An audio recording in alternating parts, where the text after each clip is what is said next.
Nosebleed. Nosebleed is very common, especially in children. It may occur due to the injury, allergy, or sticking of foreign object in the nose. Nosebleed क्या है? जब हमारे knows में से blood आना start हो जाता है, दैट इज कॉल्ड द नोजब्लीड. जो नोजब्लीड है ये बहुत ज्यादा कॉमन किसमें है? चिल्ड्रन में है, छोटे बच्चों में है. इट में occur due to the injury, ये किसी चोट के कारण भी हमारे नोज में से ब्लीडिंग आनी स्टार्ट हो सकती है. अगर कोई एलर्जी हो गई है हमें, अगर कोई फॉरेन सब्सटेंस हमारे नोज में स्टक हो गया, इसके कारण भी क्या हो सकता है? ब्लीडिंग आ सकती है. अब इस नोज ब्लीड को हमने स्टॉप करना है, उसके लिए हमारे पास these are the first aids. Let the person sit upright. जो पर्सन है जिसकी नोज ब्लीड कर रही है उसको एकदम पहले स्ट्रेट बिठाना है. टिल्ट हिज और हर हेड स्लाइटली फॉरवर्ड. नीचे इमेज में देखो, जो पर्सन है जिसका नोज ब्लीड कर रहा है उसका हेड हमें क्या करना है? टिल्ट करना है फॉरवर्डली, आगे की तरफ.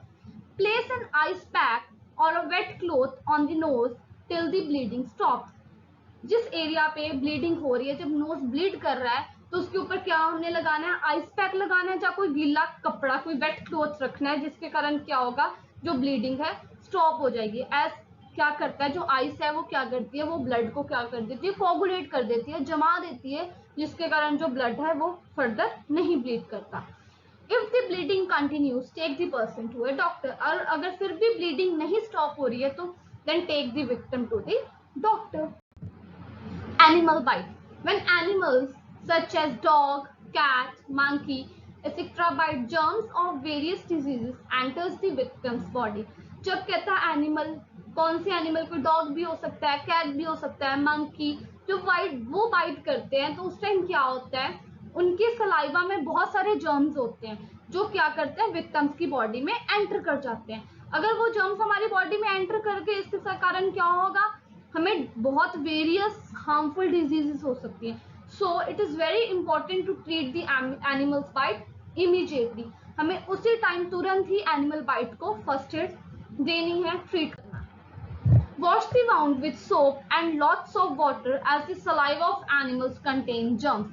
जिस एरिया पे एनिमल ने बाइट किया है उस एरिया को प्रॉपरली सोप और बहुत सारे पानी से वॉश आउट कर दो, सो दैट जो सलाइवा है वो भी प्रॉपरली वहां से चला जाए, क्योंकि सलाइवा में बहुत सारे जर्म्स हो सकते हैं. अगर वो जर्म्स हमारी बॉडी में एंटर कर गए, it will cause very harmful diseases.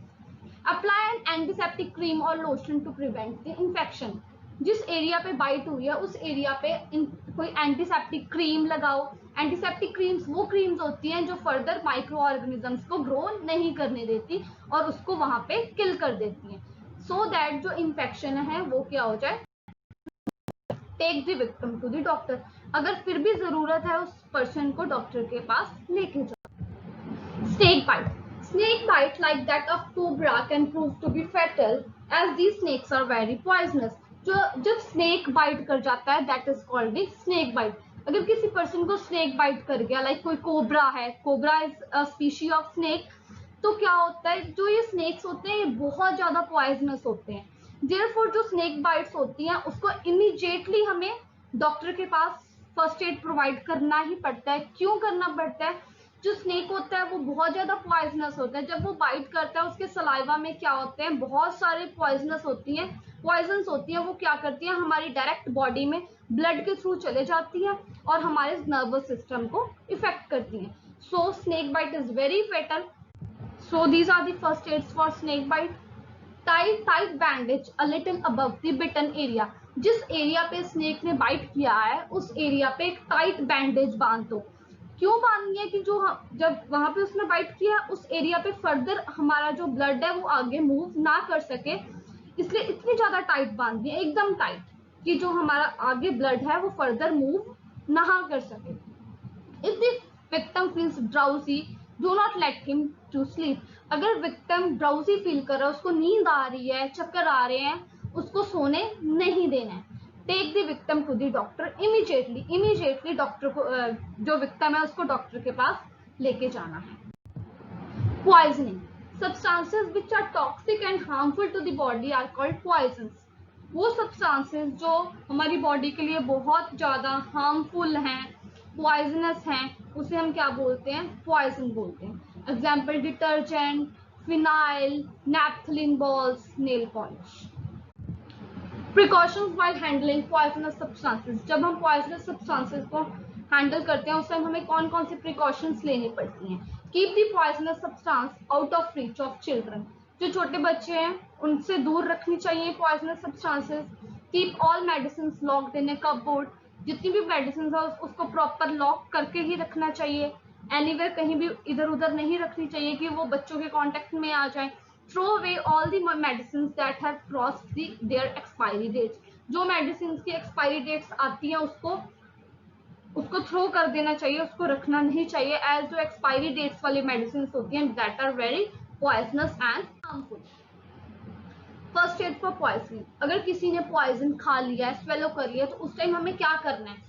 In case of somebody has swallowed poison, try to induce vomiting and rush him immediately to the doctor। अगर किसी पर्सन ने पॉइजन को स्वेलो कर लिया, सबसे पहले हमें उससे क्या करना है, उसको वॉमिट करवाना है। हम कैसे वॉमिट करवा सकते हैं, गर्म पानी लेके उस पर्सन को बोलेंगे कि हैव द वार्म वाटर, और उसके बाद वो वॉमिट करे, सो दैट जो पॉइजन है वॉमिट के थ्रू वो भी साथ में हमारी बॉडी से रश आउट हो जाए एंड उस पर्सन को इमीडिएटली डॉक्टर के पास ले जाया जाए। So these are some important phone numbers जो हमें इमरजेंसीज में we need that। 100 for police, 101 for fire services, 102 for ambulance, 103 for disaster management and 112 for India's national emergency numbers। These are the very important numbers जो हमें कभी भी कहीं पे भी जरूरत आ सकती है। So this is your homework, try to attempt all these questions and read page number 72 to 73 from your book for the better understanding of the topic which I taught you today। Thank you. Have a nice day.